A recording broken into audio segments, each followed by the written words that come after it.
Hi friends, welcome to అద్దె అగ్రిబ్లాగ్స్. చూడండి friends, ఇది మా పత్తి లద్దపూర్కి అయితే విపరీతంగా అటాక్ అయింది ఫ్రెండ్స్. మొత్తం ఏమో చేను మొత్తం బర్లుగా మేసినట్టు మేసింది.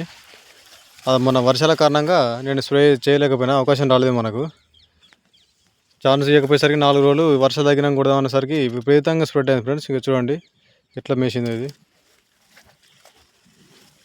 ఇక చూడండి ఫ్రెండ్స్, దాదాపుగా ఆకులు మొత్తం చెట్లకి ఏం లేకుండా రంధ్రాలు చేసి పడేసింది. ఒక్కొక్క అయితే పూర్తిగా దించి పడేసింది. చూడండి, అయితే రేమోనా మందు 4 రోజుల క్రితం కొట్టిన ఫ్రెండ్స్. పురుగైతే ఎక్కడ కనిపించలేదు. ఏమన్నా ఒకటి ప్రాణంతో ఉంది కానీ అది కూడా చనిపోతుంది 2-3 రోజుల. ఎందుకంటే అది ఆహారం తీసుకోలేదు. దాని దవడలు పక్షోతంలాగా వచ్చి పనిచేయి వర్క్ చేయి. ఆ తర్వాత అది కూడా తిండి మానేసి 2-3 రోజుల ఆకలికి ఎండి చనిపోతుంది. దాదాపుగా కంట్రోల్ అయింది. కానీ ఈసారి చేను మాత్రం అనుకున్న స్థాయిలో లేదు ఫ్రెండ్స్.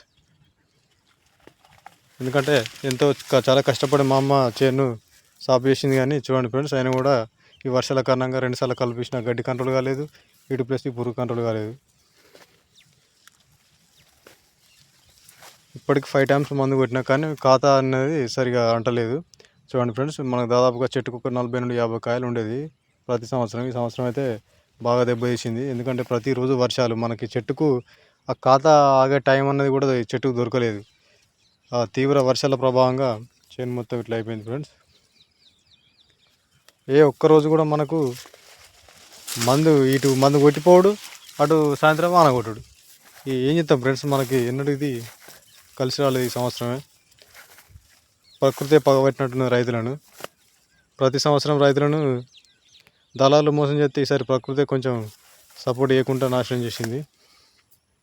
ఇక ప్రకృతి వైపరీత్యానికి మనం ఏం చేయలేం ఫ్రెండ్స్. ఎందుకంటే అది కూడా మన చేతుల్లో ఉన్నది.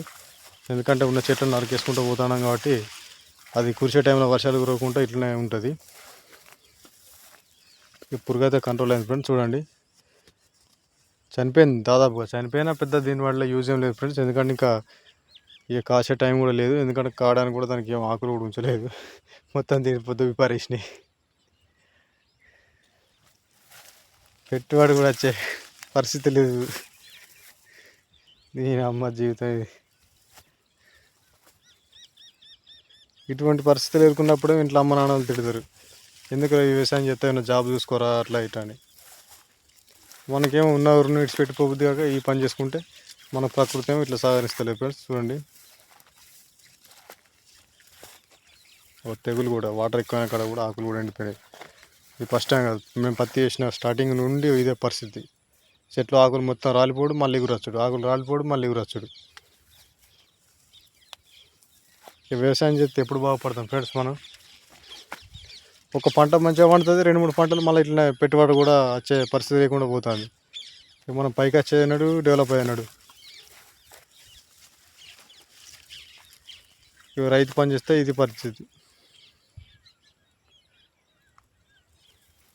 10-20 క్వింటాలు వెళ్తాను ఆశపడితే సరే 5 క్వింటాలు కూడా వెళ్ళే పరిస్థితులు దగ్గర 10 క్వింటాలు 15 కనీసం 15 ఇద్దామని నాకు ఎక్స్పెక్టేషన్స్ ఉంది ఈ సంవత్సరం.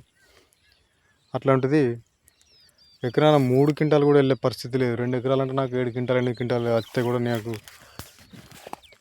బాగుండు అనిపిస్తుంది. అట్లా కూడా వచ్చే పరిస్థితి లేదు. చూడండి, మొత్తం తీవ్రంగా ఒక చెట్టుకు మన ఎగ్జాంపుల్ తీసుకుంటే ఫ్రెండ్స్, ఆ పడ్డ కాయలు కూడా కరెక్ట్ లేవు. దానికి 5-6 కాయలు ఉన్నాయి కానీ అవి ఒక్కటి కూడా కరెక్ట్ లేదు. చిన్న చిన్న కాయలు, ఆ కాయ సైజు కూడా భారీగా రాలేదు. అది చూపిస్తే మీకు గింజ కూడా ముదరలేదు. అది ఇప్పుడు అది ఎంబడే పలుకుతుంది. అది ఎండగొట్టిందంటే అంటే దానికి కాయ పెరిగే అవకాశం కూడా ఈ వర్షాకాలం ఇవ్వకుండా కొడుతుంది.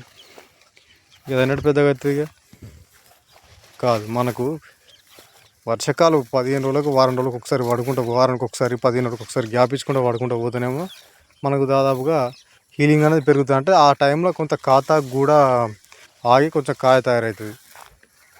ఇక అది ఒకటే ఏకదాటిగా కొట్టుకుంటూ పోతే మనకు కాయ ఎప్పుడు తయారవుతుంది? అది కాదు.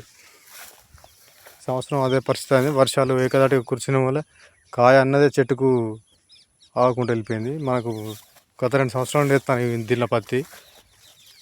మంచి చెట్టుకు 40-50 కాయ తయారయ్యేది. ఈసారి ఒక్క కాయ కూడా లేదు. ఇది పరిస్థితి ఫ్రెండ్స్.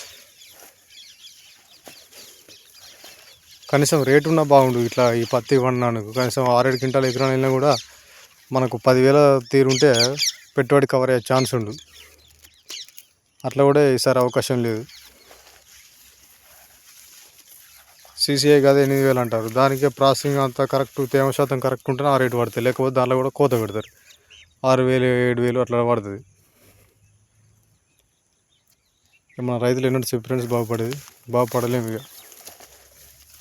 రైతే రాజు అని పేర్కొనడం తప్ప మనకు అది సాధ్యం కాని పని. Okay friends, bye.